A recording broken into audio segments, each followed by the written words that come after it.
안녕하세요. 할렐루야 교회 성도 여러분, 오늘은 에스겔서 35장을 통해 함께 은혜 받고자 합니다. 오늘 본문 말씀입니다. 또 여호와의 말씀이 내게 임하여 이르시되 인자야 내 얼굴을 세일산으로 향하고 그에게 예언하여 이르기를 주 여호와께서 이같이 말씀하시되 세일산아 내가 너를 대적하여 내 손을 내 위에 펴서 내가 황무지와 공포의 대상이 되게 할지라. 내가 내 성읍들을 무너뜨리며 내가 황폐하게 되리니 내가 나를 여호와인 줄 알리라. 제사장은 백성들의 죄를 가지고 하나님께 긍휼을 구하며 이 백성의 편에 서서 하나님께 나아가는 그러한 사람들입니다. 하지만 이 선지자는 하나님께로부터 백성에게로 향하여 하나님의 말씀을 전하는 역할을 하게 되지요. 선지자가 부르심을 받는 대부분의 경우는 이 그의 백성들이 하나님께 범죄하는 그러한 상황 속에서 하나님께서 하나님의 마음을 전달하기 위해 선지자를 부르시는 것이니, 여러분 이 선지서를 읽게 되면 하나님에 대한 그 두려운 마음, 그 심판에 대한 두려운 마음이 들기도 합니다. 이 에스겔서도 마찬가지입니다. 에스겔서의 이 전반부에는 이스라엘과 열방에 대한 하나님의 심판의 메시지를 담고 있습니다. 그렇기에 우리는 지금까지 이 말씀을 읽으면서 이 심판의 무서움도 알게 되었고, 또 하나님의 마음이 얼마나 아프신지, 그렇게 심판하실 수밖에 없으신 그 하나님의 마음과 뜻을 알 수가 있었습니다.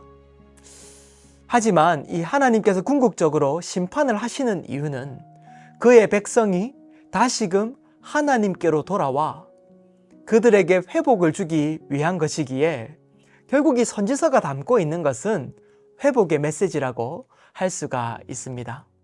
어제부터 시작된 에스겔 34장부터는 하나님께서 그의 백성을 회복하시는 본격적인 회복에 대한 예언이라고 할 수가 있습니다. 후반부에는 총 8가지의 회복의 말씀을 주십니다. 첫째로 여호와의 목자 역할의 회복, 그리고 여호와의 땅의 회복, 여호와의 영광의 회복, 그리고 여호와의 백성의 회복, 여호와의 언약의 회복, 또 여호와의 주권의 회복, 그리고 백성 가운데 임재의 회복, 땅에서 여호와의 임재의 회복. 여러분 이렇게 8가지의 회복을 하나님께서는 에스겔서 후반부에 말씀하시는데, 특별히 35장부터는 땅의 회복을 말씀하십니다.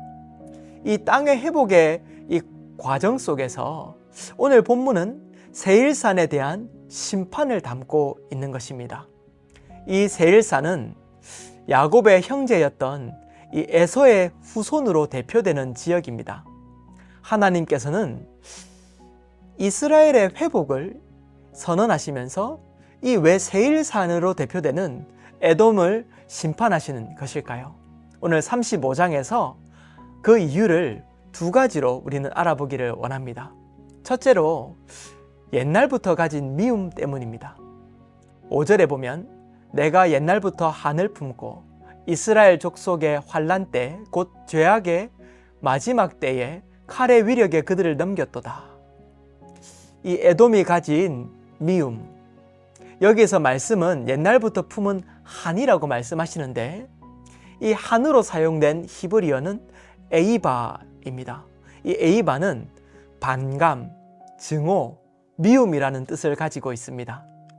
에돔에게는 이 옛날부터, 아주 오래전부터 이스라엘에 대한 반감과 미움이 있었다는 것입니다. 두 형제의 시작을 살펴보면 창세기에서부터 시작을 합니다. 이삭과 리브가는 야곱과 에서, 즉 이 형제인 두 쌍둥이를 가졌으나 그들은 리브가의 뱃속에서부터 다툼과 또 미워하는 모습을 보이게 되지요. 이후에 야곱의 후손은 이스라엘이 되고 에서의 후손은 에돔 족속이 되는데, 이스라엘의 역사 속에서 이들은 서로 사랑해야 될 형제임에도 불구하고 계속해서 다툼과 미움이 창세기에서부터 이어진 것을 알 수가 있는 것입니다. 결국 느부갓네살 왕이 유다의 백성에게 칼을 들어 칠 때에도 에서의 후손인 에돔은 그들의 아픈 상황을 지켜보면서 오히려 유다의 심판을 즐겼던 것이지요. 하나님께서는 이 에돔이 이스라엘을 향하여 조롱하며 아픈 상황을 즐기고 있는 것을 지켜보고 계셨습니다. 하나님은 모든 것을 보시고 세일에게 피가 흐르게 될 것이고 또 황무지와 황폐가 그곳에 있고 사륙을 당하며 패망해 없어질 것이라고 심판을 예언하시는 것입니다. 결국은 그들을 향한 그 이스라엘 민족을 향한 미움이 하나님의 심판의 이유가 된다는 것입니다. 두 번째는 그들이 가진 교만 때문입니다. 에스겔서 35장 10절을 보면 내가 말하기를 이 두 민족과 두 땅은 다 내 것이며 내 기업이 되리라 하였도다. 그러나 여호와께서 거기에 계셨느니라. 오늘 말씀 10절을 보면 에돔은 유다와 이스라엘이 다 내 것이다 라고 말하며 자신의 소유로 선언하였습니다. 이 말은 하나님께서 선택하신 민족에 대한 조롱이며 업신여긴 것이었습니다. 하나님께서는 그들이 교만으로 조롱하고 있는 그 현장, 그 형제된 이스라엘을 조롱하고 그렇게 교만하여져서 다 내 것이라고 말하고 있는 그들의 교만을 다 보신 것입니다. 그래서 하나님께서는 하나님께서 거기에 계셨다라고 말씀하시는 것입니다. 그 모든 것을 듣고 있었다는 것이지요. 또한 그들이 이렇게 말하는 것을 들었습니다.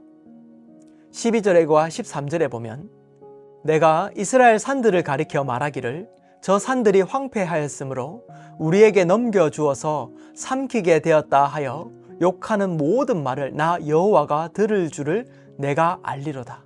너희가 나를 대적하여 입으로 자랑하며 나를 대적하여 여러 가지로 말한 것을 내가 들었노라. 이스라엘 산들을 향해 욕하며 그것을 삼킨다는 말을 하나님께서 들으셨고 하나님을 대적하며 여러 가지로 말한 것을 하나님이 들으셨다고 반복해서 말하고 있는 것입니다.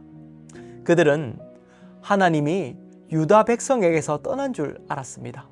그들은 그동안 미워하며 쌓아두었던 모든 것을 심판당하는 유다를 보며 옳다구나, 잘됐다 하면서 그들을 향한 그 증오의 말을 쏟아내었던 것입니다.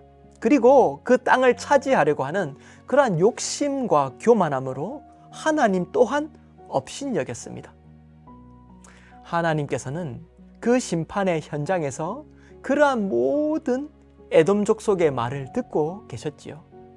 그의 백성이 다시금 돌아오기를 원하는 그 상한 마음으로 그들을 심판하고 계시는 그 현장에서 에돔은 심판하시는 하나님의 마음은 모른 채 오히려 조롱하며 하나님마저 업신여기고 있었던 것입니다. 사랑하는 여러분, 우리는 오늘 본문을 통해서 하나님이 듣고 계신다는 것을 알 수 있습니다. 하나님께서는 지금도 악한 자들의 그 말과 생각을 들으시며 그 마음의 교만과 오만과 조롱을 아십니다. 여러분, 이것이 하나님이 이러한 악인들을 알고 계신다는 것이 오히려 우리에게 위로가 될 때가 있습니다. 인생에 고난이 찾아온다든지 어려운 일을 당할 때에 우리는 사람들의 무관심과 또 말에 상처를 받을 때가 있습니다. 선한 일, 즉 복음을 위해서 애쓰다가 당하는 고통과 아픔이 있을 때도 있습니다. 선한 일을 하다가 억울한 일을 당하여 그 억울한 심정을 원통함으로 풀 데가 없어서 마음의 분노로 자리할 때도 있지요. 하지만 그 모든 자리에 주님이 듣고 계십니다. 그리고 회복의 시간에 하나님은 순종치 않고 하나님을 업신여겼던 이들을 심판하신다는 것입니다. 이것이 믿는 자들의 위로인 것입니다. 또한 인생의 방황의 시기가 찾아올 때에도 마치 버려진 것 같은 느낌을 받으며 이 밑바닥에서 고통할 때에도 사랑하는 성도 여러분, 하나님께서 그곳에 계신다는 것을 기억하시기 바랍니다. 하나님은 우리의 회복을 위해서 기다리고 계신다는 것입니다. 우리가 발걸음을 돌려서 다시 주님을 향하길 바라고 계시는 것입니다. 성도 여러분, 혹시 어려운 시간을 지나고 계십니까? 억울한 시간을 보내고 계십니까? 하나님께서 함께 계시며 듣고 계십니다. 우리를 회복시키기를 원하시는 것입니다. 그리고 함께 하시면서 모든 상황을 견디게 해 주십니다.